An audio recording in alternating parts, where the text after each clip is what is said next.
Colonel, I'm trying to sneak around, but my whole cube is double sleeved with perfect hearts, so my deck is dummy thick, and the sound of me shuffling keeps alerting the guards.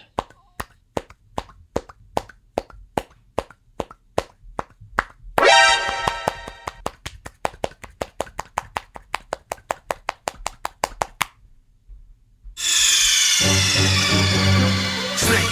What happened? Snake! Snake!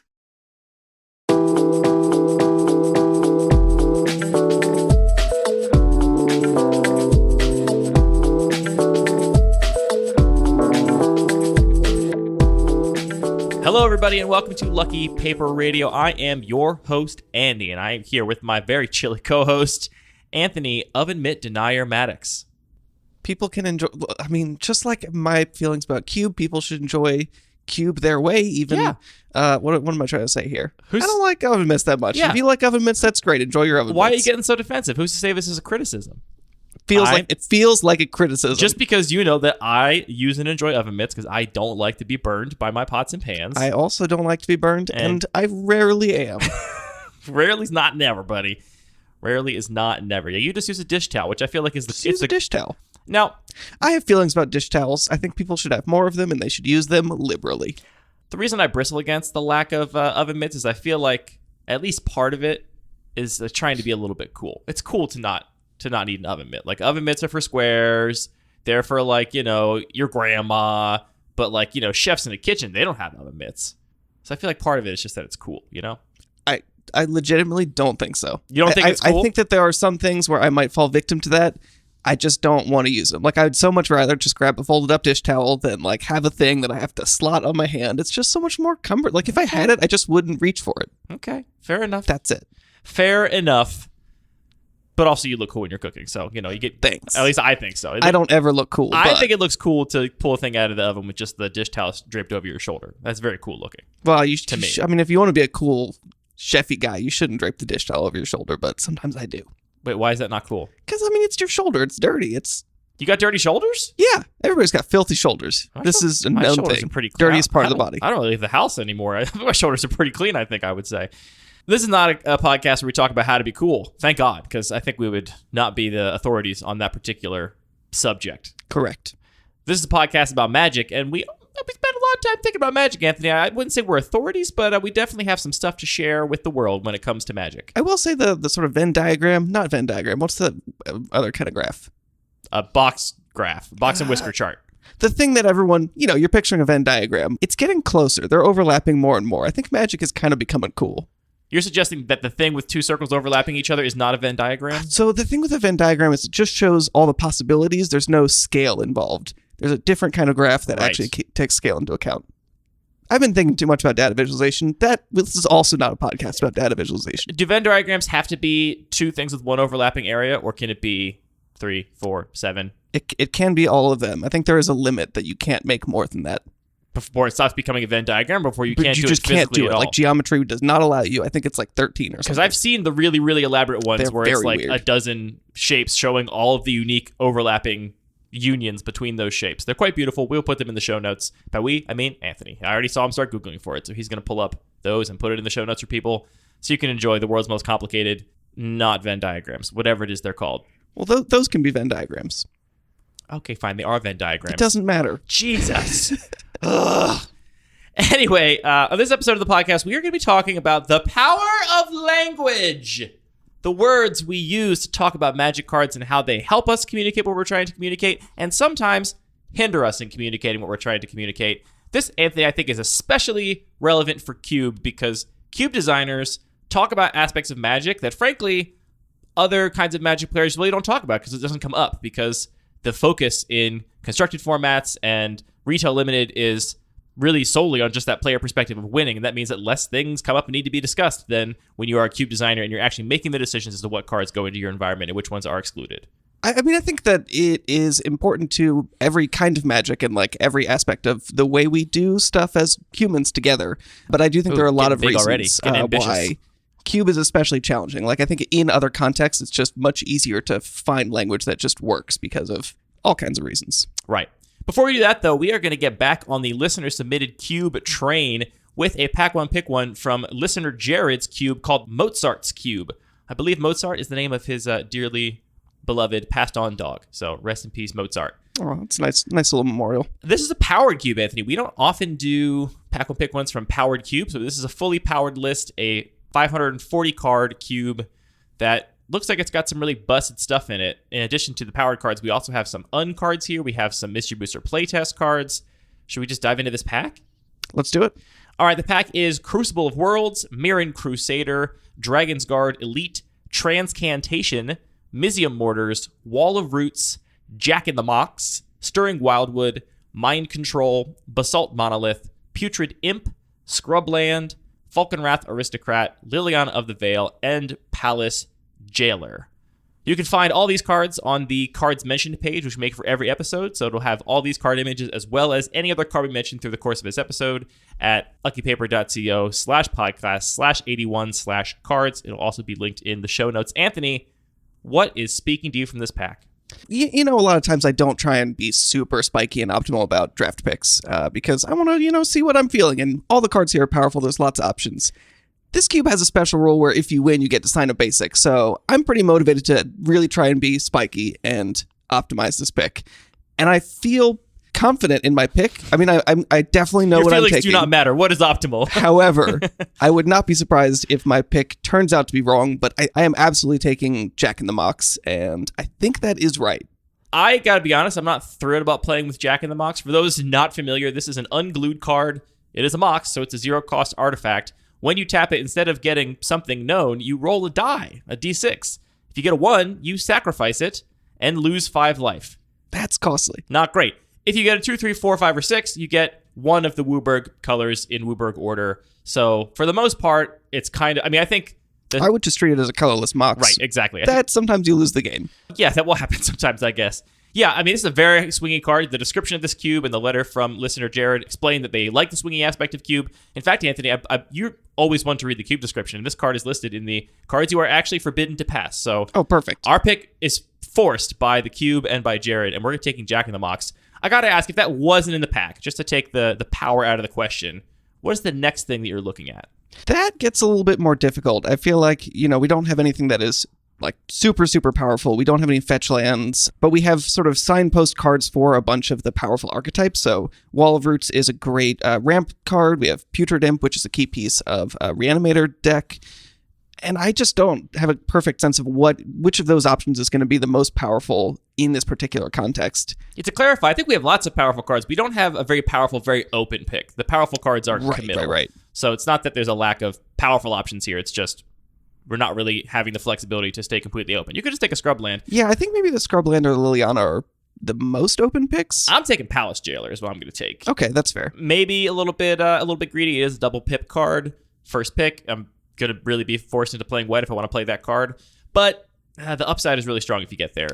But yeah, now I'm being influenced again because last time I played Palace Jailer, I just lost to it consistently to players outplaying me and attacking me and stealing the monarchy, and that's really not the kind of gameplay that I love. What cube was that in? That's a great question. Is it in Jay's cube? Yeah, probably. It hasn't been in mine for a long time, which is why I asked. It was probably local playgroup member Jay's cube. That makes a lot of sense.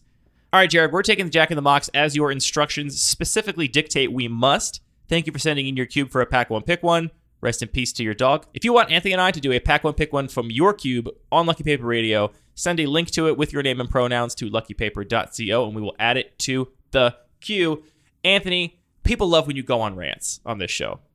Do they? They do. Do I do that? I feel like I... It's rare. Here's the thing. You're a very well-spoken, intellectual guy. I feel like you often are like couching your words in a rationale that is very rigorous. And it's not often that you get really like emotive about something. So people like when you get riled up. And I know one thing that will get you riled up is the topic of today's episode, which is the language used to describe magic cards. Specifically, I want to talk about... So far, this is all cool. So far, this is cool. You're fine with this. Specifically, I want to talk about using flagship cards as shorthand for like cards of a specific type.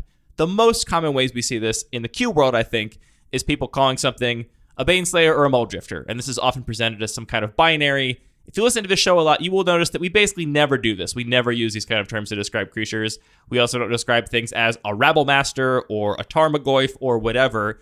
But this is pretty common in the cube world for people to describe threats this way. Like, oh, that's a Baneslayer. This is a Muldrifter. That's another tarmogoyf, whatever.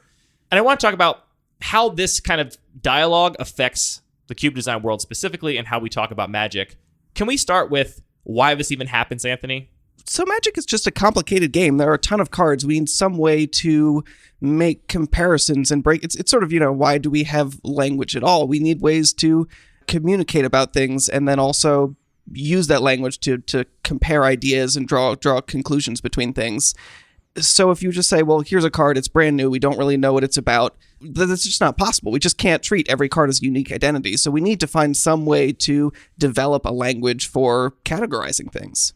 And especially if you're talking about this game a lot, if you're spending a lot of time in a Cube Discord server or talking about it with your local playgroup or a close friend of yours, and it's a frequent topic of conversation, especially amongst a known audience, right? Like a known peers where you're coming from the same perspective. I think shorthand is really helpful, right? Like it just helps you save time and not having to explain every time you want to say a 3-drop red creature that produces tokens and snowballs out of control and can win the game on its own. You can just say a Rabble-Master, of which there are very clearly cards that are superficially and in their play patterns very similar to Goblin Rabble-Master. It was kind of clear that Wizards of the Coast stumbled on like a successful pattern that they liked in design development that they've been kind of riffing on for a while. And so I don't think it's a stretch to look at Legion Warboss and Najeela and Krenko 10th Street Kingpin and say like, yeah, that's a kind of Rabble-Master. It kind of makes sense.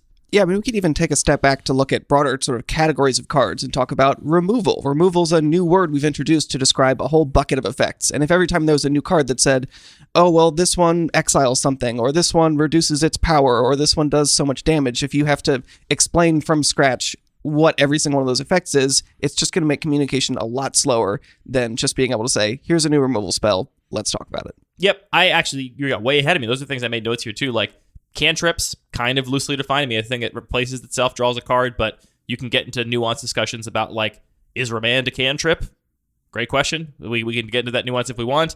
Same thing can be said, honestly, for things like Mana Dorks, counterspells. That one maybe feels a little more, like, rigid, but again, like, is Remand, is Memory Lapse a counterspell? Is Keep Safe and Hindering Light a counterspell? Like, who's to say? Combat tricks is one we talk about often. Like, some combat tricks are very clearly combat tricks by that sort of definition. Other ones are a little more on the fence. Is White Man Lion a combat trick? So all these terms have a usage, and they emerged kind of naturally from the discourse for a reason to help players talk about the game and, frankly, understand it better.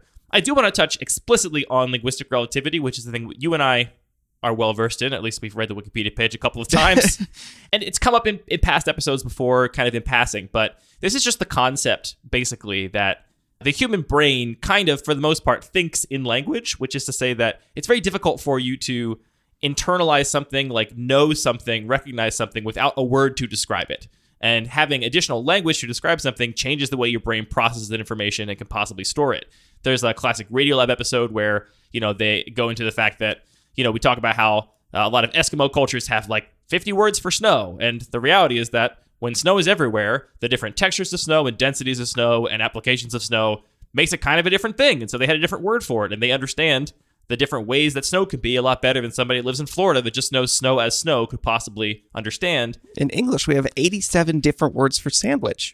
There you go. That makes a lot of sense. In American, we have 87 different words for sandwich.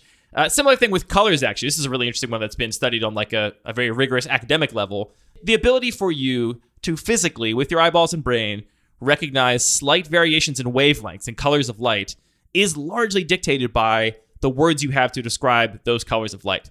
So if you grew up in a culture where indigo and purple are described differently, and that's the way you were raised, then you are actually physically better at distinguishing those colors from each other, where somebody that just comes from a color that only has purple is much less well equipped to establish those fine differences. So this is a whole sector of brain research that we are obviously not equipped to talk about at length, but I think this is also an important thing to touch on here because I personally believe that these terms are not just strictly shorthand. I do think a lot of times they can help create and transfer knowledge in the magic world much more efficiently than, making sure everybody reads some article about something, right? Right. And I think the key example of this for me is the Baneslayer Mulldrifter thing. Yeah, I mean, I would just maybe expand a little bit more on that specific example of bucketing things as removal, because I think that really highlights the sort of difference in when we translate from language being purely a communication tool to a thought tool, because initially you just needed to come up with a way to talk about it and tell somebody, here's, we're playing this game of limited. How much of this kind of effect do I need? Okay, let's give it a name and now we can talk about it. And a new player might look at Doomblade and Pacifism and say, these are completely different cards. They are totally different effects. They have nothing in common at all.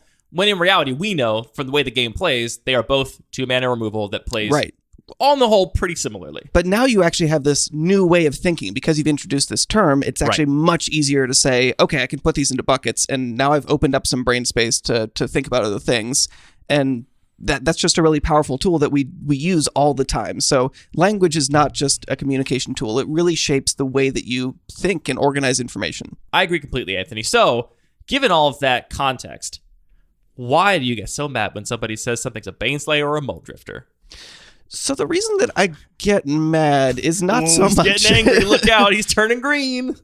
It's sort of an adjacent topic where I think that a lot of times people take sort of sets of terms and try to treat them as being both mutually exclusive and comprehensive. Mm-hmm. That is to say, a set of terms will be...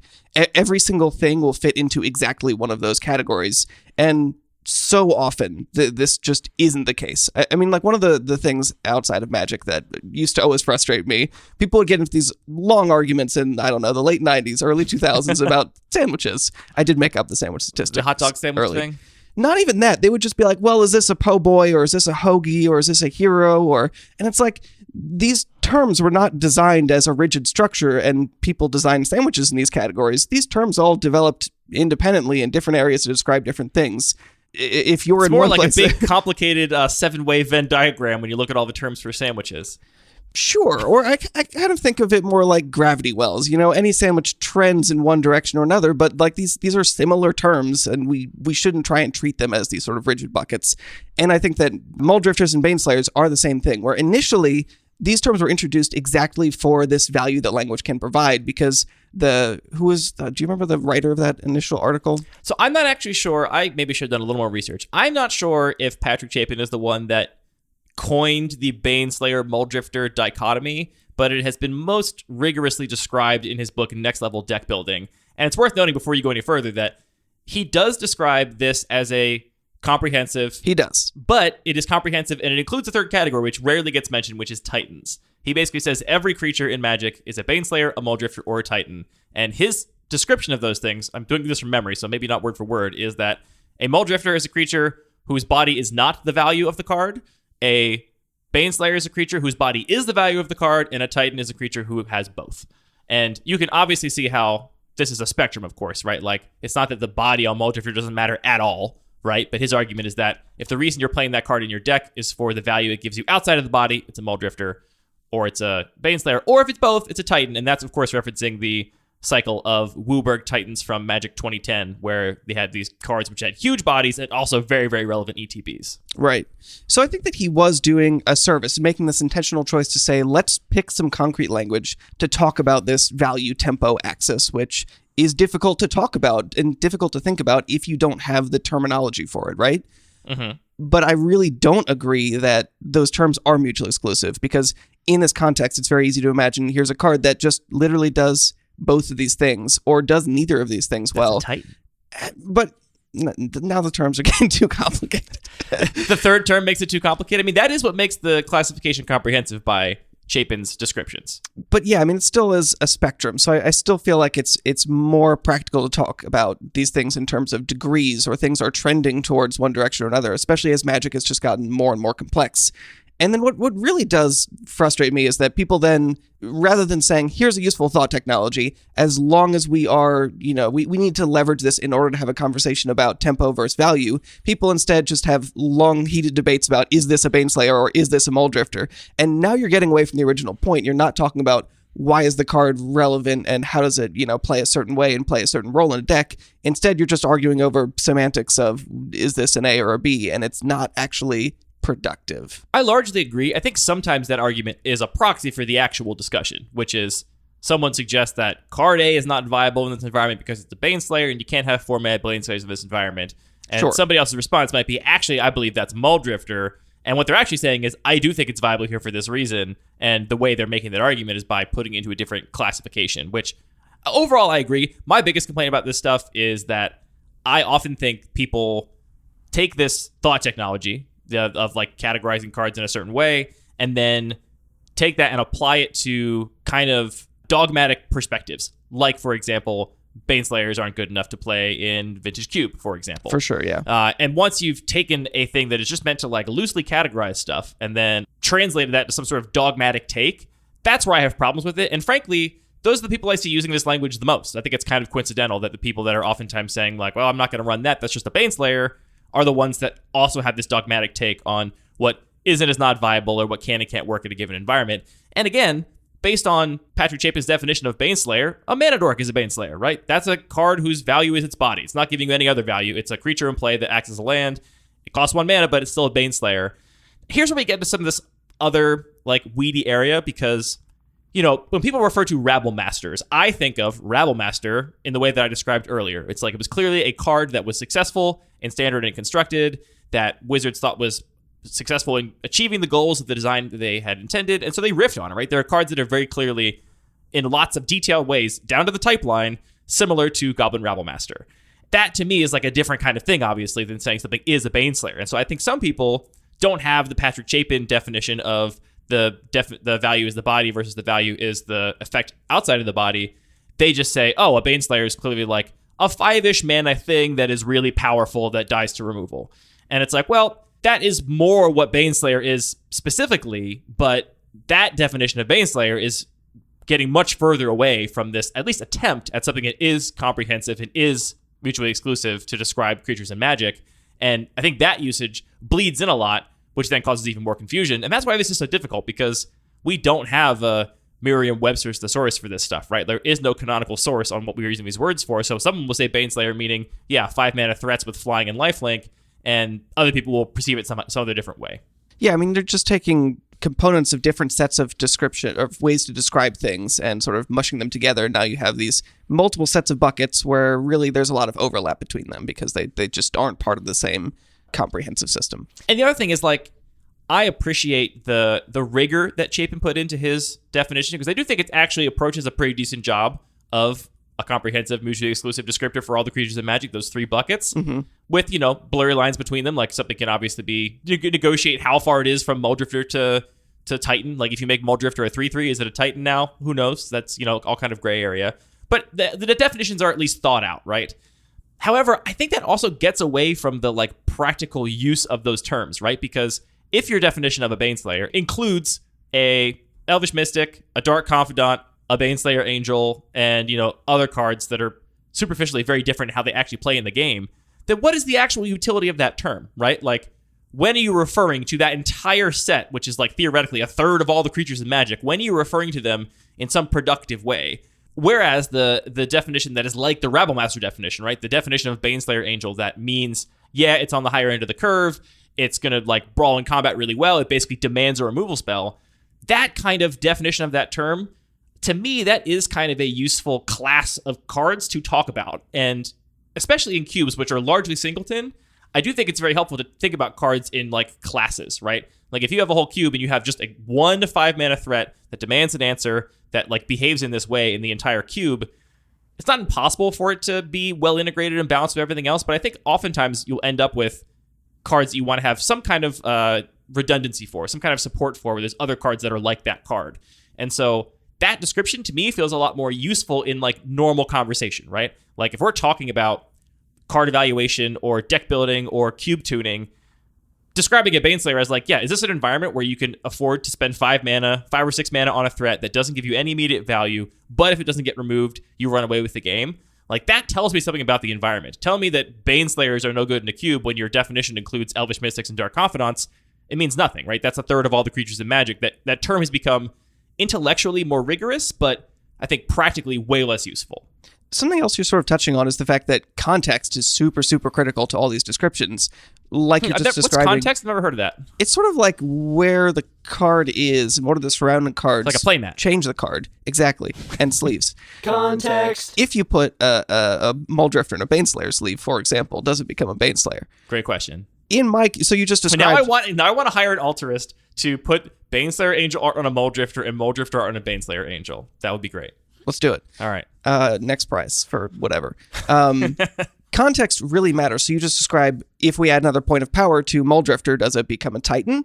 But you can also say, what if we put Muldrifter into my very low-powered cube where just a 2/2 flyer is very relevant, and that's a body that is going to generate you value over time. Or let's take another weird example. Maybe you have Lyra Dawnbringer, which you just described as a Baneslayer because it is almost exactly a Baneslayer, but let's put it in context of an Angel Tribal cube or a cube with a strong Angel Tribal theme. Now that Anthem might, it might come down and give you immediate value.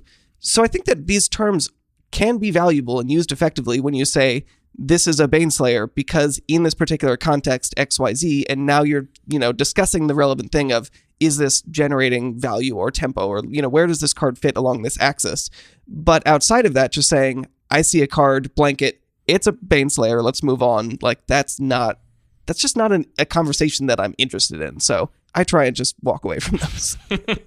Yeah, and I think also the thing we run up against here is that a lot of people want things to be more tidy than they are, right? And so the shorthand, I think its functional purpose... Which I get and is reasonable. Oh, absolutely. The functional purpose of the shorthand is to aid in communicating and thinking about these concepts when you're actually discussing things. But of course, the way you get deeper into something, when you've communicated the surface level of the idea, and now you're going into the deep end about, the viability of a card or the nature of an environment or the context it's in, you probably don't need to continue leaning on that term.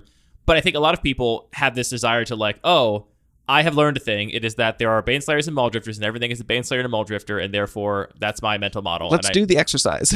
Right. And I mean, even you earlier when I was like, there's also Titans, you were like, it's too complicated, right? Like your brain was like, no, hold on. It's supposed to be a binary. That's what and everyone, I very rarely see people talking about it as a triptych. It's always a binary, right?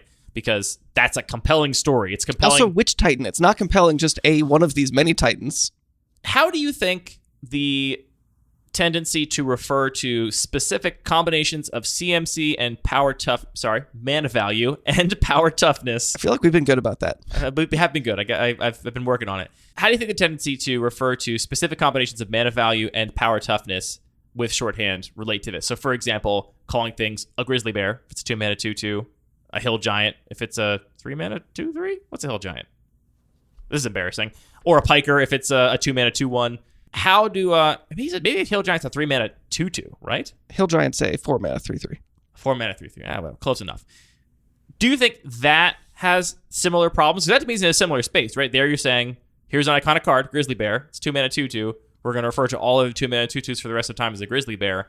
I don't see that one causing any arguments. No, I don't either, outside of some very good aesthetic versus aesthetic versus mana. I can picture it. I don't know how to describe it either. The Matrix, where it's like good, lawful, neutral, or chaotic good. Yeah. What's that? Alignment chart. There you go. We got there. Grizzly Bear alignment chart. No, I don't, because I think it's a much more concrete, the actual definition of that term. We've basically invented this new word, new phrase that has a specific meaning that is Grizzly Bear, and everybody's pretty much on the same page about it. So it makes it a useful thing to talk about. Yeah, I think just the fact that the language is not that useful when people don't agree on what the terms mean. Well, what about hate bears? Because people will refer to a wide variety of cheap creatures with small bodies that have some sort of taxing or disruptive effect as a hate bear. It doesn't have to be a 2-mana 2/2. How does that sit with you? I think all these terms are fine as long as the people that are participating in the conversation are using them in a meaningful way where everyone agrees on the terms.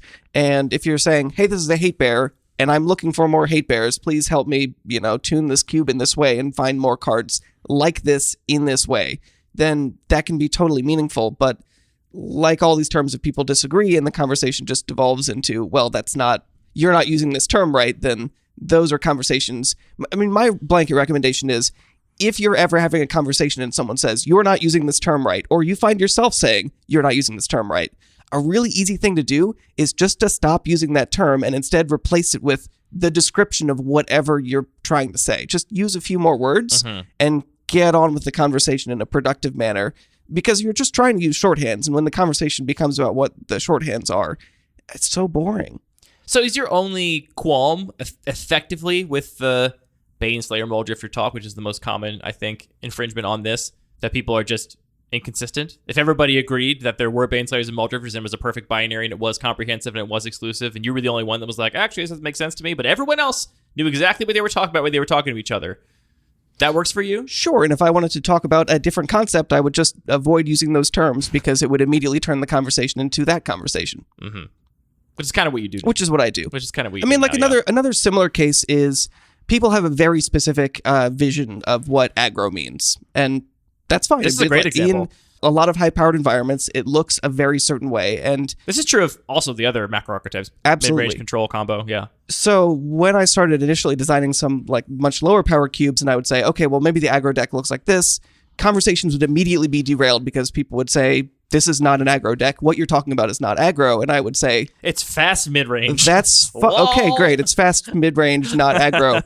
That's fine. Like that term is established enough to mean not just to mean the most proactive deck in an environment. It's really come to mean a very specific play style and associated with a very specific types of cards. And so I just, if you go back and listen to me talk about stuff, I just stopped using the word aggro very quickly and instead replace it with the most proactive deck here or the fastest deck here or any other term. I'll fight people on that one. I don't think you're giving up the goat on aggro. You just think you think it's become too narrow to like 1 mana 2/1s that you're just not going to fight people on it anymore. Yeah, which is fine. And there are meaningful differences in sort of the tempo and texture of games between a low-powered environment and a high-powered one. But that's true between two high-powered environments too, right? Like, yes. That distinction is not unique to that power level disparity.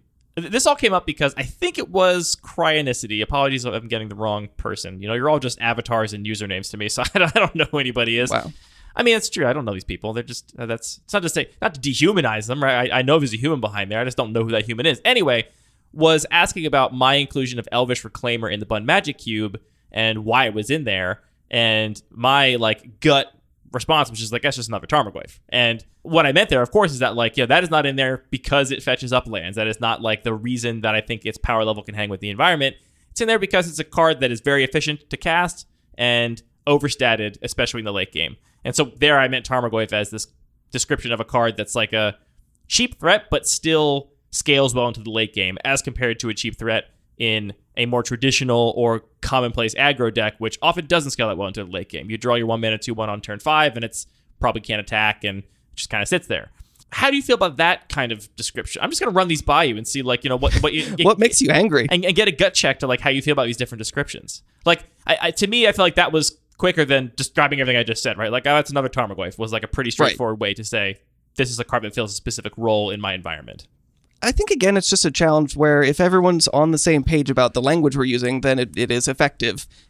And the context also really matters there, though. And so you're not just saying this card is a Tarmogoyf in all contexts, and that's how we should think about identifying this card. You're saying, in this cube, I am interested in cards that are very efficient for just on rate, like big bodies for cheap mana costs, and saying, rather than big bodies for cheap mana costs, saying, Goyfs, let's get all the Goyfs.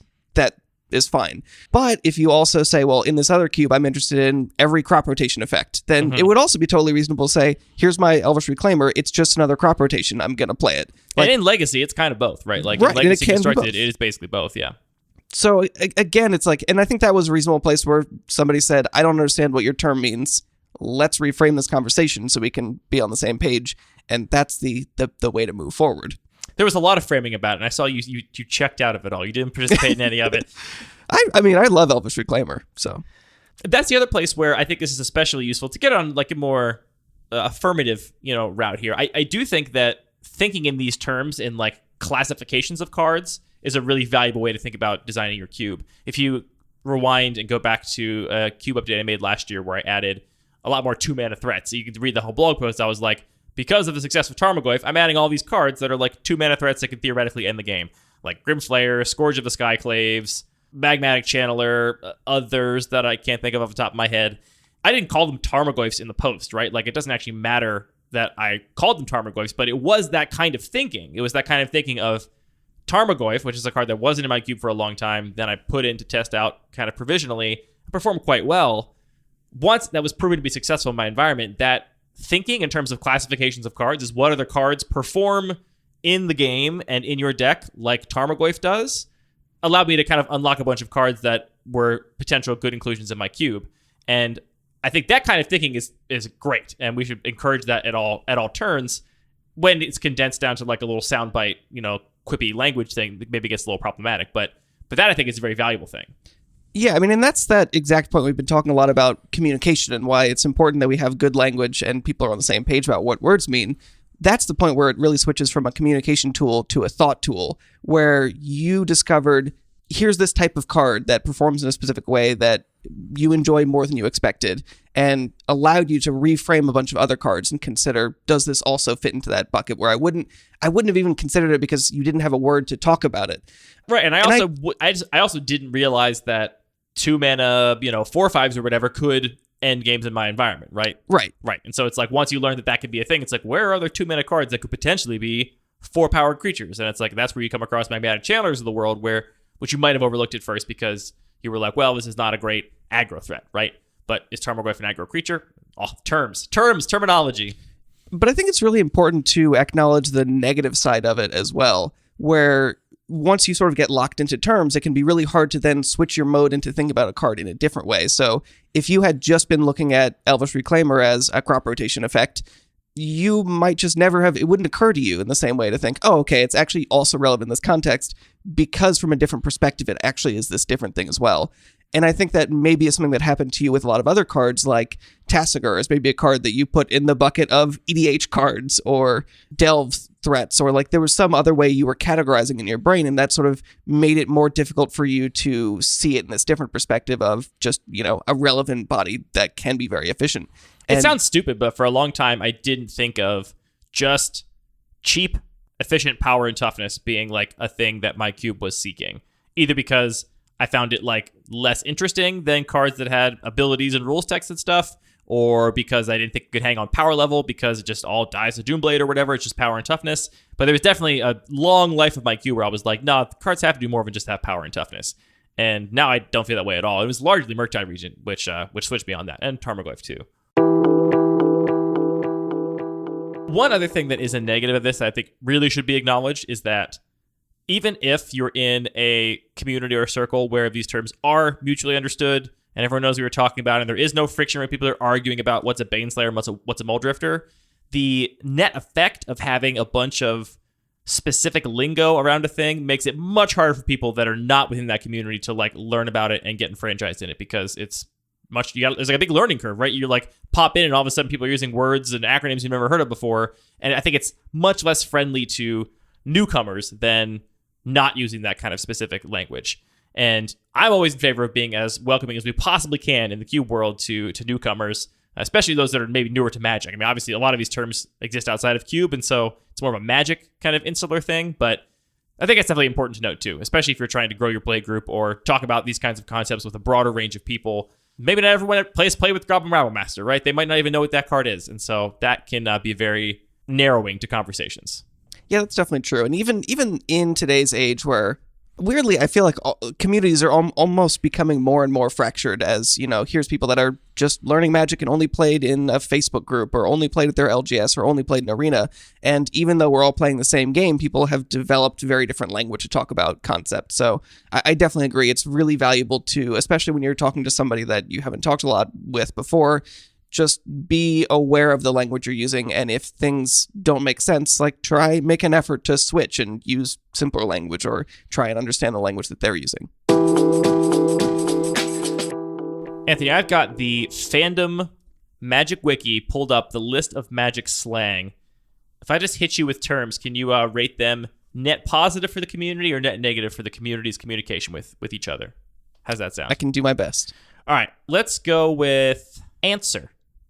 It's amazing how much that word changes when you put it in a different context. I think that's a fine term. I think it gets used in good ways. It's an interesting one because it means also different things depending on a game state. It's like, oh, I played a big creature. You might say, oh, I don't have an answer to that. Or, I have one answer to that. I need to take this line to maximize my chance of getting it. I think that's a pretty good term. All right, how about beatdown? I just don't love I don't aesthetically like that, but... A little violent for you? It's a little violent. This is a game where we got a card called Murder. Yeah, but again, I think pretty universally understood. How about blinking? So those terms do get a little confusing. Blinking, flickering. That's a fair point. You're bringing up the fact that a lot of these kinds of terms also just originate from a card, but not just like creature types, but specific effects. Yeah. Like rampant growth is all ramping and all kinds of stuff like that. It's a long tail, and I think that basically some of them are very evocative and clear, and some of them get a little murky. Especially, blinking versus bouncing versus what's the one where it comes back at end of turn or comes back immediately? I think one is flickering and one is flickering and one is blink. So I will go on What does blink blink blink comes from blinking spirit, actually, which was a creature you could just return to your hand whenever you wanted. And flickering comes from the card Flicker, which was awful. It was a 2-mana, one-shot, I believe sorcery speed ephemerate effect was Flicker. Maybe it could target your opponent's creatures. I'm going to look it up right now just to make sure I don't get this wrong. Yeah, Flicker was a sorcery, 1 and a white, and it did target any non-token permanent. So you could also flicker your opponent's planeswalker to get its loyalty lower if they upticked, I guess. Neat. That card is bad, but that effect is now quite powerful. Board wipe? Board wipe is complicated. I've definitely met people in sort of other play groups that are like, they just call them board clears, I think is what they were calling them. That. It's like, oh, this is totally different. That's like going to the Midwest and they're like, you want a pop? And I'm like, no, I don't want a pop. What is that? Give me a soda. Or I remember as well, maybe literally the first time I ever left our like actual group of friends and played with strangers at a game store, sat down and someone's like, oh, I'm wogging, guys. And we just looked at them and we were so confused. And not okay. They were also very confused, but he repeated a couple times, I'm wogging. I'm wogging. And it's like, do you need me to call an ambulance? Picked up and read Wrath of God and said, oh, I see what you're doing here. So what's the question again? Do you feel like this term generally is productive for the community or destructive in terms of establishing clear communication? I think especially in Commander, it's a term that happens a lot and is necessary to have some term for that. And you think it's okay? Yeah, let's say I think there are two separate aspects. One is this a great word? Do we love this word? And one is this a useful, like... Cellar door. Is this a component of the game that is worth having a description for? And absolutely, yeah. Like, or is it like a functional enough, like for me, like a board wipe can be a lot of things. It can be destroy all creatures. It can be exile all permanents. It can be, anything on that kind of spectrum. Some people will call it a board wipe. It's a pyroclasm, which of course doesn't wipe everything. It just kills some selective things. Plague Wind is a good example of a thing I think it's pretty clear and from direct card. Plague Winding your opponent. There's a lot of these. Yeah, There's a lot of these I've internalized that I have not realized how many there are just kind of stuck within me. How do you like edict? Okay, so now you're gonna make me go on a rant. So I really don't love the term edict because it is completely meaningless outside of the Magic cards, and specifically, the word doesn't mean what it means in Magic. And the only way you know it is because of the original card, Edict, and what was it originally? First one was Diabolic Edict, I believe. A few minutes later. Cruel Edict looks like it was the first one, I guess. Before Diabolic. That makes sense because it's a little worse. It looks like Chainer's Edict even was before Diabolic Edict. But it looks like Cruel Edict was actually the first one in Portal. Anyway, you say it doesn't mean what people think it means. And obviously it has nothing to do with killing anybody, but it's like an official proclamation-y like thing. Sure, but right? how many spells could you flavor as this is a proclamation? All kinds of different things. Proclamation from the bad guy. A proclamation that says you must die. Yeah, like I don't know. I don't see the connection. And as a new player, it was very confusing. I think that Magic is a very I'm not going to say. I think Magic is a very self-referential game, and a lot of cards that just got created early in the game's history used names that were flavorful for whatever the context of that set, whatever the context of the story, and then those names got reused because it just made sense to reinforce the actual game's mechanics. Wishes mean a certain thing, and edicts mean a certain thing, and wrath means a certain thing. And I do think that a lot of those make the game a little bit less accessible, even though they make it easier once you sort of are in the language. And more fun, too. Like, it comes up because it's fun to have a language, talk about the thing you like. Yeah, that's true. So I think it is always a balance of how accessible is a community because of the language that it uses, and how satisfying or how much it sort of reinforces participation in the community. I'm realizing as I'm reading this list of magic slang that I got Hill Giant and Grey Ogre confused. Wow, yeah, you did. Boy, that's bad. Oh man, on the EDH stream I was on this past week, you might have seen that I forgot the rules text of Ristic Study. Yep. That tells you how often I play EDH, that I forgot what Ristic Study did, because you learn that one pretty quick in EDH tables, I think. Confusing a little bit because they're doing more and more effects that trigger whenever your opponents do different things, and there were a couple in play, I think. It feels to me like modern EDH, they designed all the cards with the goal of the player never, ever, ever running out of things to spend their mana on ever. It's just like... Yeah, it sounds about right. You get 2 partner commanders, and half the cards you play are also partners, which go search up other cards from your deck. It's just... Plus you get your companion, and... so much. Impulsive draw. This was a little more like an R&D term and a little less like... I don't really hear players referring to this often, but, it's a thing. Yeah, I think maybe it's worth talking a little bit about sort of the language that is used by R&D, because I agree. I think this is an R&D term, and I think that they are within Wizards very proactive about creating language, because they are trying to design so many novel things. And Mark Rosewater loves to do this. He loves doing this shit. There's a couple episodes of Drive to Work where he talks about it, and I think that it does serve a real function. If you're trying to say, here's the color pie, blue does card draw, what does red do? How do we define this in a clear way?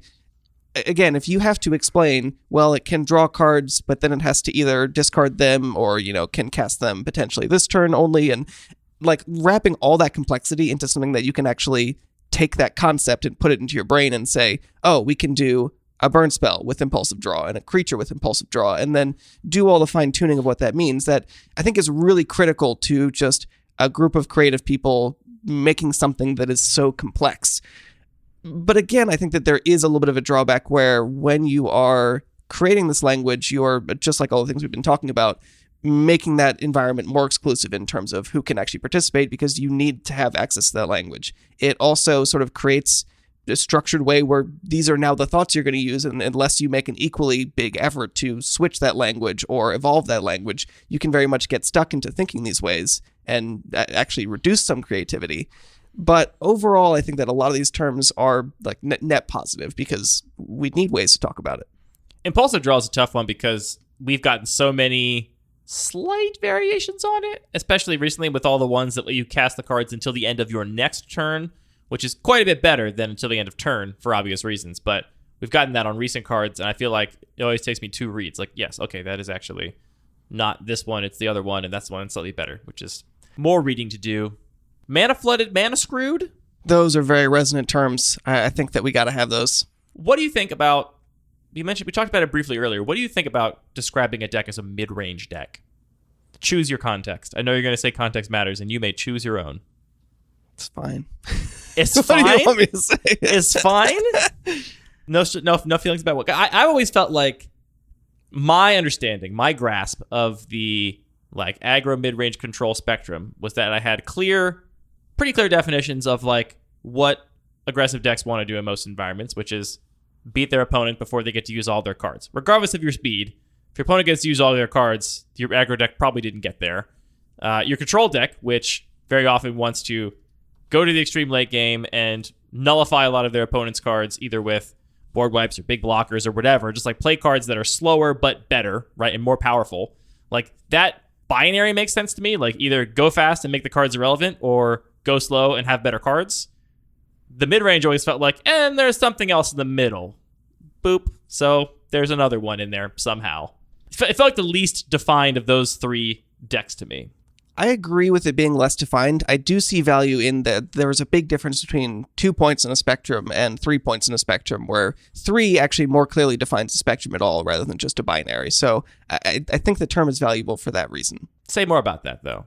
Just that it's valuable not just to think of only aggro and control, because also that's not how it works. And even though there are But it's other also not points, only aggro mid-range and control, though. You're right, but I think that it creates a feeling, it makes it easier to talk about, well, it's more mid-range than it's not crystal clear. I mean, like the definition of a mid-range, you can define aggro and control decks and then say, and a mid-range deck can go big enough to be an aggro deck, but still fast enough to beat a control deck.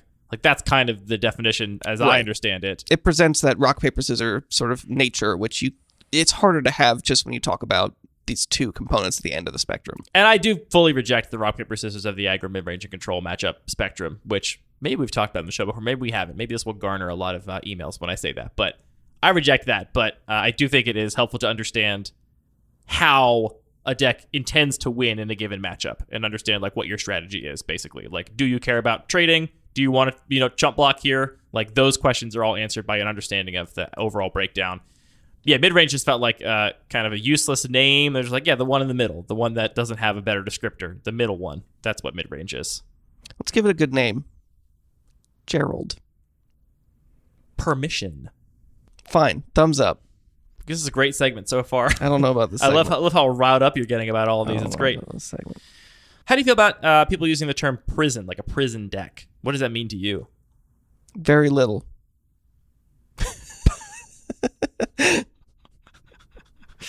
I don't play constructed. You could put a prison deck in a cube. That could be a thing. The rummaging versus looting relationship in those two terms, I think those are good. I think they're good. I mean, this is another one where the term itself, it's sort of resonant, but it's really hard to put myself back in the pre-playing Magic bias, because I think that legitimately a lot of things about Magic were very confusing and clunky when I first learned the game. Yeah. Chief among them, converted mana cost, was one of the most nonsensical terms that you really don't like that one. I mean, it was like, converted to what? Just it's the number. What is it being converted to? It was so confusing. Converted to a number. You take all the colors out and you convert it to the raw number. That was a horrible term. Mana value is perfect, better, but it is agree. a lot better. So looting again is another one of these effects where they had Merfolk looter who was like stealing something, so he was a looter. So it was just sort of self-referential more than actually descriptive. So I agree that these are, and same with rummaging goblin, these are descriptive terms that are useful, and we, as cube designers, like to include these effects a lot. So sure, good terms to have. The terms themselves are not great in terms of accessibility. But that's going to be the problem with all jargon. To say everything is going to have a perfectly clear etymology that both people within the system and new to the system are going to immediately understand, that's just an impossibility. To end this, let's have a more lighthearted segment. Let's get the energy back up here. Okay. There is a list on this page of obsolete Magic terms. Okay. I'm going to hit you with these. I just want you to know if you know what these mean. I'm going to hide the list. Yeah, don't look at it. All right. What's a 187, Anthony? A 187. I'll give you a hint. That is the California Penal Code for murder. Is it a removal spell? It's specifically a creature with a comes into play ability that destroys another permanent. Like Necrotals. Oh, I call it a Necrotol. Necrotals and Flame Tongue Kavus were apparently called 187s. All right, I'm over one. Do you know what a barn is? It is a large building that holds horses. Got it in one. Do you know what a basilisk is?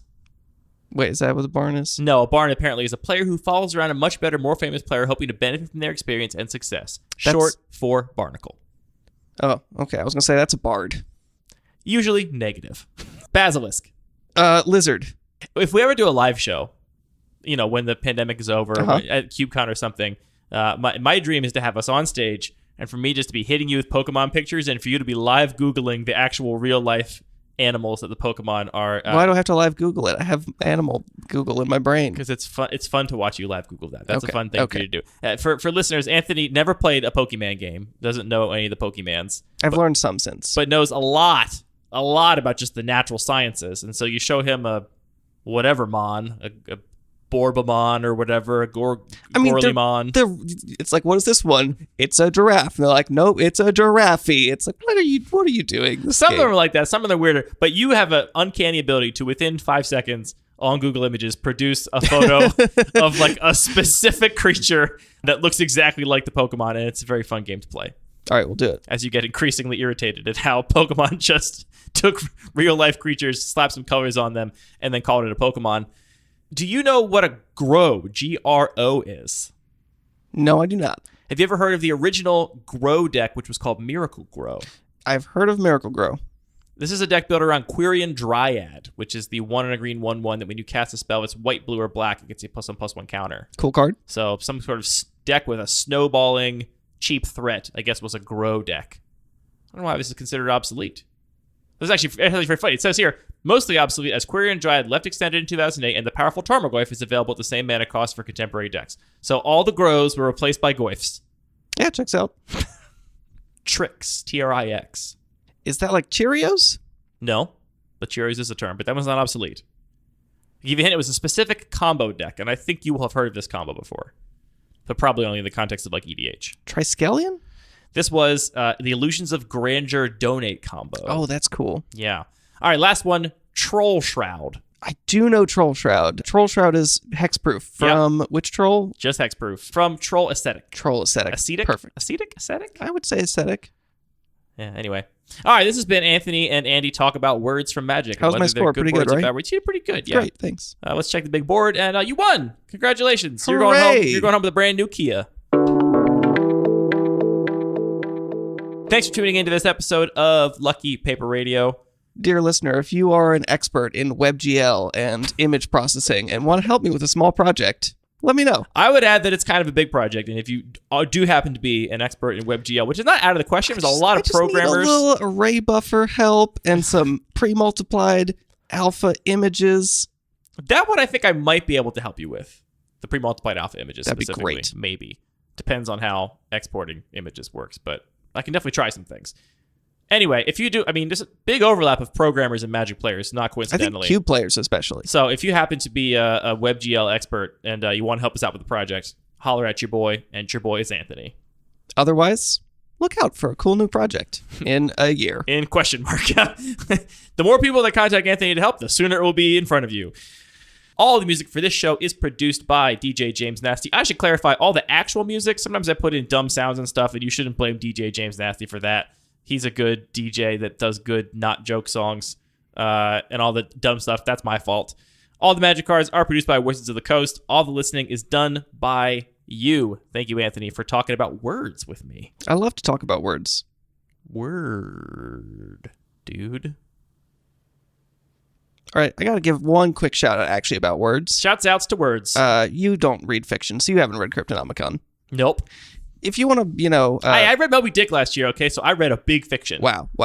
One of my absolute favorite books of all time, Cryptonomicon by Neil Stephenson, has this absolutely gorgeous little sword guy. Absolutely gorgeous sequence. I think actually multiple sequences talking about linguistic relativity where he sort of does this weird thing where he's describing a situation and it doesn't feel like you're being educated about something, but then all of a sudden this concept emerges and it just comes out very crisply and it makes so much sense that I absolutely adore that. There's another segment in there about describing the Enigma machine and the way that the prime numbers of the different rotors are really important to make the machine work.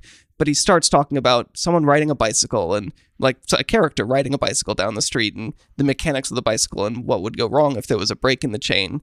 It's just lovely. Go read that book. Also go read like real stuff about linguistic relativity, but read that too. That's a pretty convincing sale to me to read the Necronomicon, the way you just sold it. It's called Cryptonomicon. It's also an extremely lengthy book, and at times some might describe very boring. Look, I read Moby Dick, so I'm in for the long, boring books sometimes. My thing about fiction, and this is, I know, like I'm bad, I'm not a smart guy, whatever. It bugs. No, it's fine.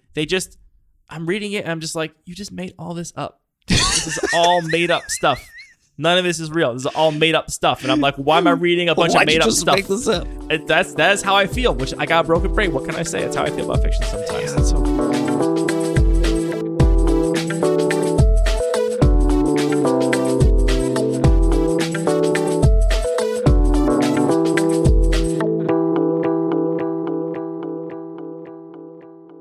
I should trigger warning, now that I'm thinking about it, that book has a big cryptocurrency element to it.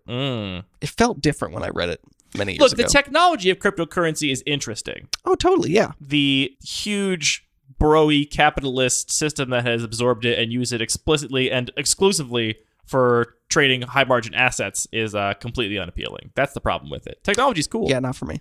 That's the problem with all technology is cool. All application of 95% of the application of technology, bad and stupid.